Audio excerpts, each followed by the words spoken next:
Welcome to Go On Shaw TV. Today we're at Hawrelak Park because the ice castles are back, Edmonton, and we're getting a sneak peek for this brand new year. And it's a new year not only for Edmonton, but for Shaw TV as we take a brand new direction and we start off by showcasing some of our volunteers in action. This is an absolute winter wonderland and it's very unique to Edmonton. It's so spectacular. It's made with icicles and it's all handcrafted with specific usage of water. We're going to speak with some of the creators of these ice castles a little later on our episode. And this is just another way to celebrate Canada, something our volunteer, Sarah King, also showcases. All right, join with me is Brent Christensen here at the Ice Castles in Edmonton at Hawrelak Park. And to come up with an idea like this is, I don't know, you have to have some sort of imagination. I like to call myself creative. This is creativity to the nth degree. Brent, how did you come up with this idea? About 8 years ago, we had moved. I'm from California, actually, originally, but we moved to Utah several years ago. And I was kind of fascinated with the cold weather and the snow and the ice. And so we'd go out and make forts and igloos and ice rinks, you know, that kind of thing. And one year I built a frame of wood and sprayed water on it, and it turned out to be a lot of fun. The problem was when it melted in the spring, we had splintered wood, and it took forever to clean up. It was a mess. So I thought that I wanted to do it again, but I wanted to somehow figure out a way to build something without any substructure. I didn't know how it was going to work, but so the next year, same thing, started building a fort. And partway through, I discovered that if I use icicles as building material and spraying water on them, it's a very flexible, pliable process that you could build bridges and tunnels and towers and go vertically, you know. And you're able to shape it with the forces of nature. I mean, if we just look in behind us, we have different formations that the ice sculptures make. Right. Yeah, so all this really cool, intricate stuff, I don't take any credit for that. That's Mother Nature at her finest.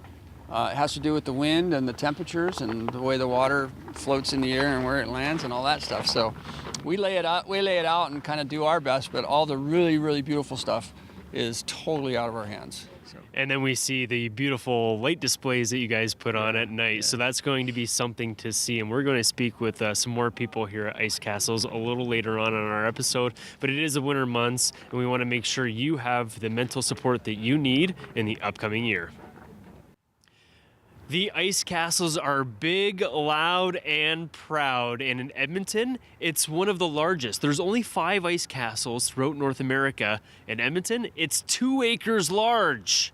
That's twice the size of last year, and it's all down at Hawrelak Park, and you'll have to check out that amazing light display at night. Something you'll also have to check out is Taylor Hatala's World of Dance, where she learns different dance styles. But who is Taylor Hatala? It takes over 5,000 man-hours to get these handcrafted sculptures made. And it's not just handcrafted by humans, but by Mother Nature. And it's so intricate that the naked eye almost can't get every single detail. The naked eye can also not get a glimpse at the flying canoes that happen in the city center. I'm with Chris Caputo from Epcor.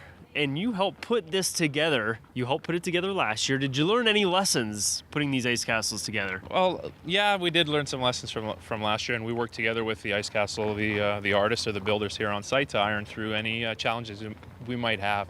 Weather is obviously a concern, and the build this year was a lot colder than it was last year. But as you can see today here, it looks great, and they're right on track.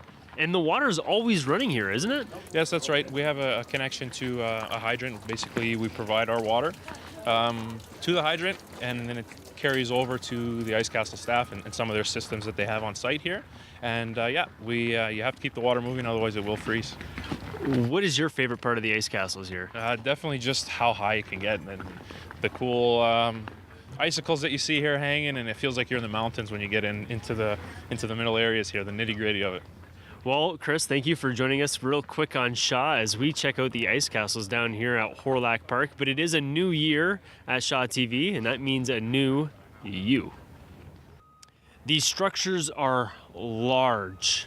So large, in fact, that my neck is sore from looking up at them. And I'm glad walking around we have these spikes on our feet, as you can see right here, because it is icy. And ice is not only here at the ice castles, but it's also down at Victoria Park at the Oval Rink, and that's something you can experience in the new year. We embrace winter in Edmonton, and we do that here at Hawrelak Park with the ice sculptures, from the stalactites and stalagmites to the eye-catching beauty that surrounds us here. It's so magical, so eye-popping, something that we want 2017 to be in the capital city region. But that does it for us here at SHOT TV. For Go, I'm Doug Roxburgh, and we'll see you in the new year.